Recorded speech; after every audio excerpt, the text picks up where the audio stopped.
ये मन में ये बात पक्की बैठा दो कि आपका आने वाला कल अत्यंत प्रकाशमय, आनंदमय एवं मधुर होगा।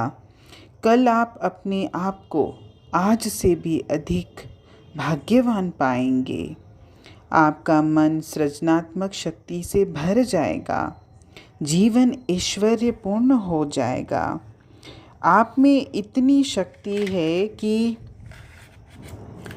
विघ्न बाधाएं आपसे भयभीत होकर भाग खड़े होंगे। ऐसी विचारधारा जब हम रखेंगे तो हमारा निश्चित रूप से कल्याण होगा।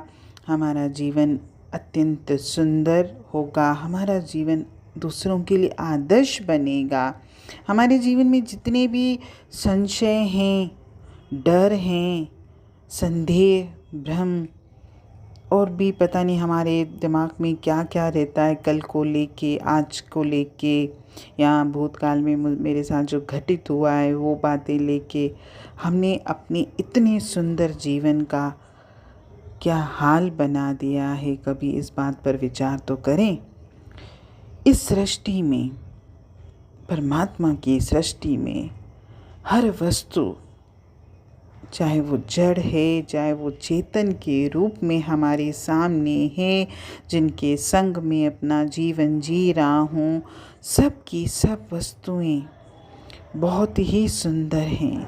और जब मैं अपनी चेतना से उन वस्तुओं को निहारता हूँ, उन वस्तुओं को कितना आकर्षक बना देता हूँ। जब मेरी प्रेम भरी दृष्टि उन पर जाती है तब उनकी चमक अपने आप बढ़ जाती है और वो इतने चमक वाले हो जाते हैं कि मैं तो उनके मोह में, उनके प्यार में फंस जाता हूँ। कितना सुंदर ये जीवन परमात्मा ने मुझे दिया है।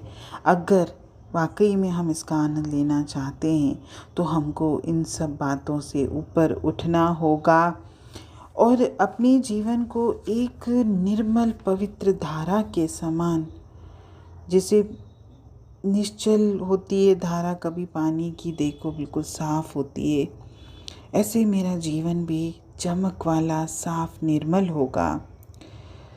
कभी मैंने परमात्मा की खोज के लिए अगर ऐसे रास्ते अपनाए जो, या मैंने ऐसे तत्वों की खोज की कि मुझे ऐसे लगे कि मैं इन रास्तों पर चलकर परमात्मा तक पहुंच सकता हूं, लेकिन मैं जब जब भी इस रास्तों पर चला तो इन रास्तों पर चलकर तो मुझे ये पता चला कि मैं तो परमात्मा से बहुत दूर चला गया।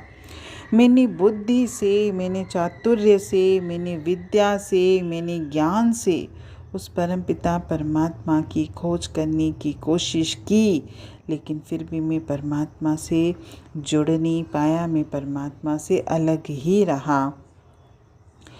कितने शास्त्रों का मैंने अध्ययन किया, कितने ऐसे स्थानों से मैं जुड़ा जहाँ से मतलब मैंने चाहा कि मैं परमात्मा को पा सकूं, लेकिन इन सारी जगहों पर जाकर भी मुझे वो परमपिता परमात्मा नहीं मिला।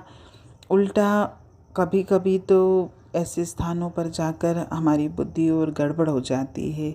आखिर में थक कर बैठ गया।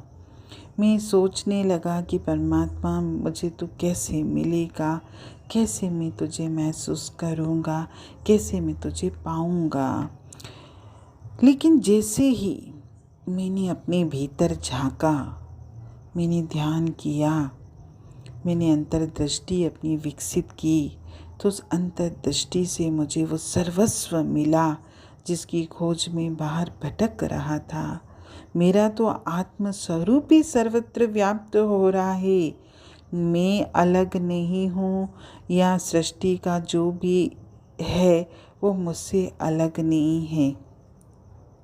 मैं तो सर्व में हूँ।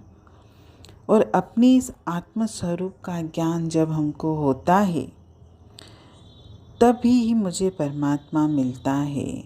जैसे संसार में एक मनुष्य को पत्थर, गाय, भैंस या जो भी संसार के जीव जंतु चीज़ें हैं अपने आप मुझे दिखाई देते हैं, उसके लिए मुझे कुछ करना नहीं पड़ता, मुझे दिखाई देते हैं, वैसे ही जब ज्ञानी के ज्ञान के नेत्र खुल जाते हैं, जब उसकी अंतर्दृष्टि विकसित हो जाती है, तब उसके निज आनंद का, उस परम पिता परमात्मा का स्वाभाविक ही अनुभव होता है। उसके लिए मुझे कोई प्रयास नहीं करना पड़ता, मुझे कहीं जाना नहीं पड़ता, मुझे न कुछ सुनना पड़ता है, न कुछ देखना पड़ता है।